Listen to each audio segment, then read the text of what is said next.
Hi everyone, welcome back to my channel and welcome to the first Monday Mayhem, where I quickly talk to you guys about the books that I've read the previous week and the books that I'm planning on reading this week. Let's quickly talk about the two books that I already finished this year. The first one was Veronica Roth's Arch Conspirator. It's a little novella. I am going more into depth into the plot and my thoughts on it in my ABC challenge that is probably not gonna go up until maybe end of February, beginning of March, but do know that I really enjoyed this one. The next book that I started and finished was Amari and the Despicable Wonders by B.B. Elston.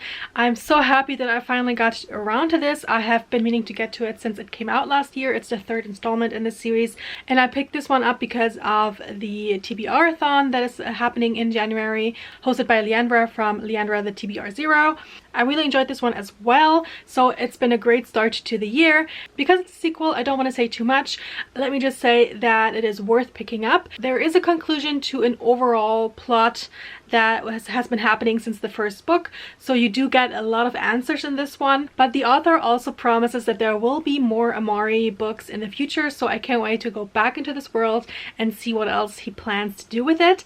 But for now, I'm so happy with what I got in this one. And since last Monday was still the last year, I quickly want to mention a book that I started last year, and that is Una Out of Order by Margarita Montemor. And this has a big plot that is centered around New Year's, and so I had planned to read this in the last couple of days of the year, and I did start it, and I'm on page 92. I didn't reach for it right away in the new year, so I'm wondering if maybe I'm gonna put it down, but the pages I did read I really enjoyed, so I'm hoping that maybe I have the time to get back to this in January as well.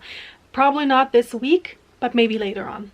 I started my read of Malice by John Gwynne. It has been a long time coming. This has to be read this week. Guys, I have to. I want to be part of the whole community around Faithful Along, hosted by Becca. So if I want to participate in the live show and like be in the comments, then I need to read this. I should be on page 253 if I want to be on track, and I am on page 90. I am enjoying it. I thought it would be more dense, but I am actually flying through the pages when I actually pick it up. The only problem is there are so many characters. I'm not even trying to stay on top of everyone. I am worried that this is going to be very like a male POV only.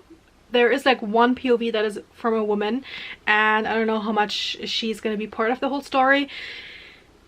Come on, male authors. Even in an epic fantasy, you can write more female POVs and have more leading roles for females. So another thing that I started is The Bone Season by Samantha Shannon. Again, I tabbed it where I want to be every day because the plan is to read one of these in 2 weeks and then continue on with the series. And now a friend of mine has joined me, so we'll keep each other on track for this. Yesterday we started and read the first 40 pages and kind of caught up on it, and it's interesting because we both read the original book before this one was released, so now we're kind of going through it and we're like, did she change anything? Do we remember all of the details enough for us to know when she changed something?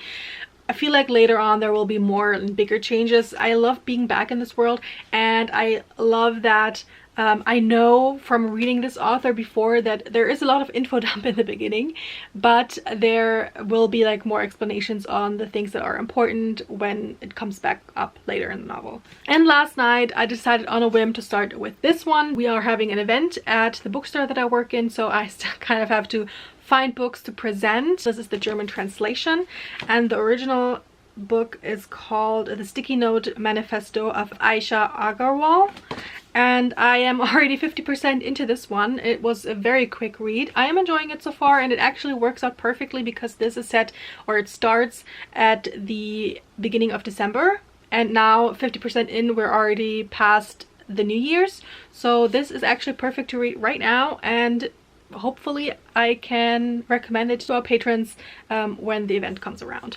So those are the books that I read and started last week. It's a lot, I know, but there are books that I kind of planned on reading for a bit longer, so I can read multiple books at once. So my plans for the coming week is to definitely finish this one. I want to continue with this one, keep on track with my friend. We should be around like 70–80% done after this week. And this I want to continue and hopefully finish in the next couple of days so that I know if I want to order it for the event. Then I have to read the first part of the read-along for the Village Library Demon Hunting Society by C.M. Wagoner. I am reading this for Not Reading for Content, and the next installment of their podcast is coming out on Friday, and I'm gonna read until the end of chapter 9 for that. It is 120 pages. And another book that I'm hoping to read this week is One Dark Window by Rachel Gillick. This was voted by you to be read this month by me, and I promised to do a dedicated reading vlog, and I want to start this, at least start it, so that I can finish it in time for me to have enough time to edit and then post it at the end of the month. So these are the books that I read last week, started last week, and will hopefully read this week. Let me know down in the comments how your reading is going. Until the next time, I hope you have all the great reads. Bye!